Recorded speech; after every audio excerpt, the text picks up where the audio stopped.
ಪುರಂದರದಾಸರ ಒಂದು ಉಗಾಬಹುಗ.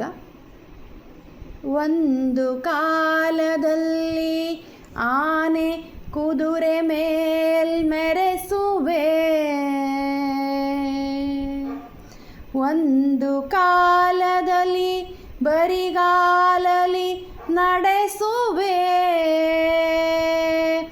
ಒಂದು ಕಾಲದಲ್ಲಿ ಅಮೃತಾನ್ನವ ನುಣಿಸುವೆ, ಒಂದು ಕಾಲದಲ್ಲಿ ಉಪವಾಸ ವಿರಿಸುವೆ, ನಿನ್ನಳವ ನೀನೇ ಬಲ್ಲೆ ನಾನೇನು ಬಲ್ಲೆನಯ್ಯ, ಪನ್ನಗ ಶಯನ ಶ್ರೀ ಪುರಂದರ ವಿಠಲ ವಿಠಲ ವಿಠಲ ವಿಠಲ. ಪುರಂದರದಾಸರು ಈ ಕೃತಿಯಲ್ಲಿ ಅತ್ಯಂತ ಸುಂದರವಾಗಿ ರಚಿಸಿದ್ದಾರೆ. ನಾವು ಯಾವ ರೀತಿ ಸಂಸಾರದಲ್ಲಿ ಇರಬೇಕು, ಯಾವ ರೀತಿ ಇರಬೇಕು ಅನ್ನೋದನ್ನು, ಯಾವ ರೀತಿ ನಮ್ಮ ಸಂಸಾರವನ್ನು ಚೆನ್ನಾಗಿ ನೋಡ್ಕೊಂಡು ಹೋಗಬೇಕು, ಯಾವ ರೀತಿ ಇರಬೇಕು ಅನ್ನೋದನ್ನು ಸುಂದರವಾಗಿ ಈ ಕೃತಿಯಲ್ಲಿ ಹೇಳಿದ್ದಾರೆ.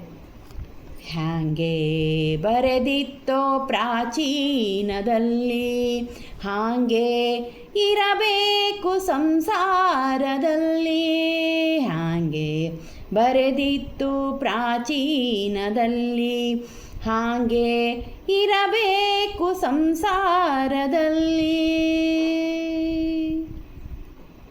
ಪಕ್ಷಿ ಅಂಗಳದಲ್ಲಿ ಬಂದು ಕೂತಂತೆ, ಪಕ್ಷಿ ಅಂಗಳದಲ್ಲಿ ಬಂದು ಕೂತಂತೆ, ಆ ಕ್ಷಣದಲ್ಲಿ ಹಾರಿ ಹೋದಂತೆ, ಆ ಕ್ಷಣದಲ್ಲಿ ಹಾರಿ ಹೋದಂತೆ, ಹ್ಯಾಂಗೆ ಬರೆದಿತ್ತು ಪ್ರಾಚೀನದಲ್ಲಿ ಹಾಗೆ ಇರಬೇಕು ಸಂಸಾರದಲ್ಲಿ.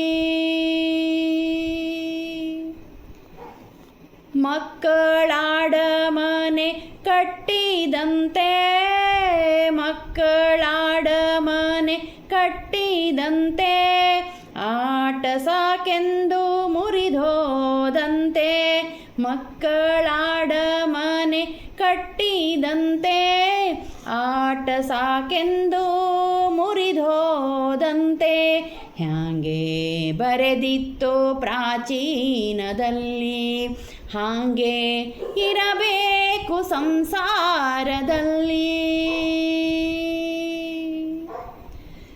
ಸಂಸಾರ ಪಾಶವ ನೀ ಬಿಡಿಸಯ್ಯ, ಕಂಸಾರಿ ಪುರಂದರ ವಿಠಲರಾಯ, ಸಂಸಾರ ಪಾಶವ ನೀ ಬಿಡಿಸಯ್ಯ, ಕಂಸಾರಿ ಪುರಂದರ ವಿಠಲರಾಯ, ಹಾಗೆ ಬರೆದಿತ್ತೋ ಪ್ರಾಚೀನದಲ್ಲಿ ಹಾಗೆ ಇರಬೇಕು ಸಂಸಾರದಲ್ಲಿ, ಹಾಗೆ ಬರೆದಿತ್ತೋ ಪ್ರಾಚೀನದಲ್ಲಿ ಹಾಗೆ ಇರಬೇಕು ಸಂಸಾರದಲ್ಲಿ, ಹಾಗೆ ಇರಬೇಕು ಸಂಸಾರದಲ್ಲಿ.